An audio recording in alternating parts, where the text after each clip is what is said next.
Hey everyone, hope you're having a great week so far and are ready to dive into another Krita video today. Now that we know how layers work, we can have a bit of fun and use them to create an iconic scene from a Studio Ghibli classic. Get your stylus at the ready and let's get started on this scene from My Neighbour Totoro. Just to get started, I added a fill layer and used a pattern from the preset options that looked like a canvas, just to make it a little less daunting, as it can always be a bit overwhelming to start an artwork on a white background.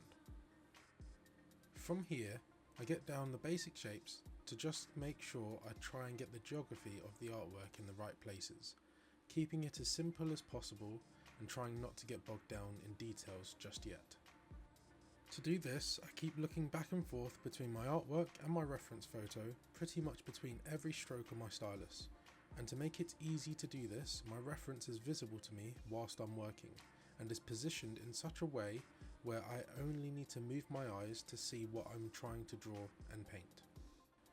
The great thing about digital art is that nothing is set in stone, and if you draw something and like the look of it, but it is just out by a tiny bit regarding proportions, you can just use the freehand selection tool to select what you want to change, and then resize it to fix the proportions. This method is really easy to do, especially if you have layered your artwork correctly. As you can see from the right hand side of the screen, the layers can build up quite a bit as you separate out the work as much as possible. To just touch on why you would do this, it makes it so much easier to come back and clean up, change things or protect other parts of the work that you like and don't want to mess up. Another really useful thing about layers is that you can put things in front or behind other layers without permanently destroying or changing anything on the separate layers.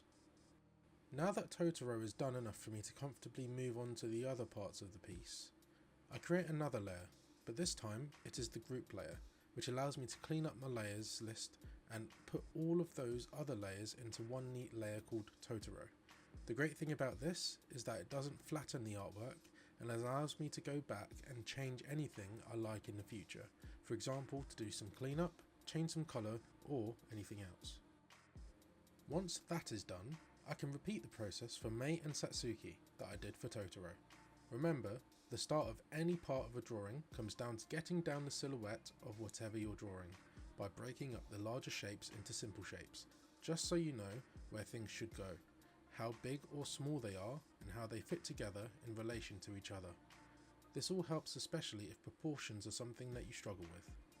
So I start off with the line work, simple shapes, and then move on to the details of things. Tweak every bit as I make multiple passes across the subject, repeating the process until I'm happy to move on to the next steps.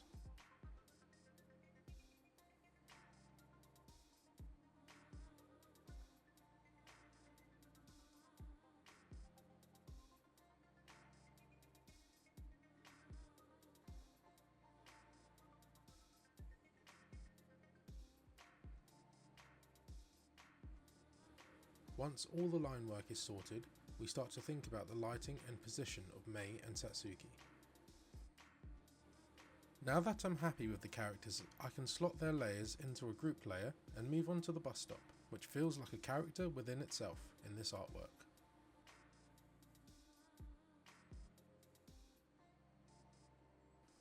Once I'm happy with some quick shapes for the bus stop and the position of everything on the canvas, I'll quickly head back to Mei and Satsuki to clean it up a little more and get the colours down on a separate layer to the line work. Just touching on a future episode, you'll see at the top right of the screen there is a triadic colour palette. The shape of this is usually helpful as it allows you to find complementary colours for your work, but also the triangle itself allows you to find the tone of the colour that you picked from the outer circle.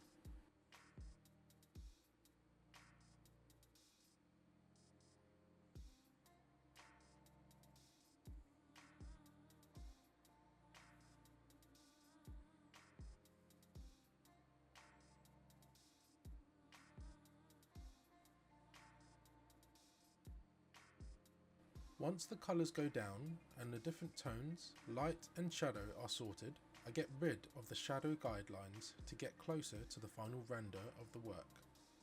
You can already see how cool things can start to add up together once colour and tones are sorted in the artwork. Now that the main characters are majoritively completed, I'll officially move on to the bus stop and background. What's interesting about Studio Ghibli's works is that the characters and things that get animated will have line work, but things that are stationary or considered background will be a lot more painterly and have little to no line work at all, which gives them this feeling of them being artwork, and they're layered in a way that makes them compositionally beautiful pieces of artwork. And for the most part, you could screenshot any part of a Studio Ghibli film and see it as artwork hung in a gallery or museum. Once the bus stop is completed, I make the line work layer for the bus stop invisible and position it on the canvas where I believe it should sit. This then allows me to get the large shapes and colours down for the background, midground and foreground. And in the same way we did for the characters, we can layer the scenery in the same way, breaking it up into smaller, simpler and easier digestible chunks instead of working with a giant blob of tasks. I like to use the analogy of a staircase to get to different floors in a building. You don't just jump from floor to floor, you take one step at a time on a staircase to get to the top or bottom, which makes the task a lot easier to deal with.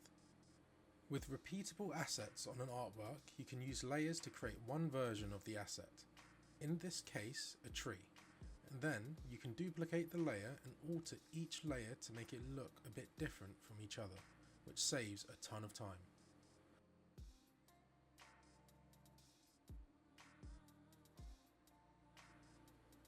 From here, to make the scenery come to life, we will layer colours and tones over each other to make the background feel dense and more alive.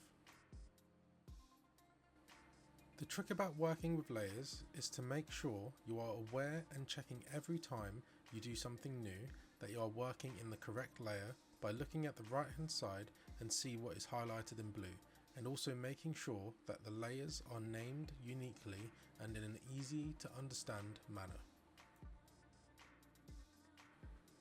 The same applies for the ground too, thinking about the water, stones, twigs, debris and more that you'd like on the floor, and add those on top of the ground layer in another layer, thinking about the lighting at all times to make the objects and debris feel native to the artwork and seen and not stand out too much.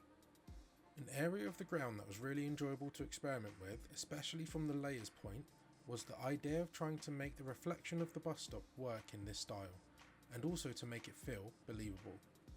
I used a separate layer and then changed the layer blending mode from normal to lighten, along with using a transparency mask to make it work in the way I liked. Again, this was all experimental and just went through all of the options until I found something I liked.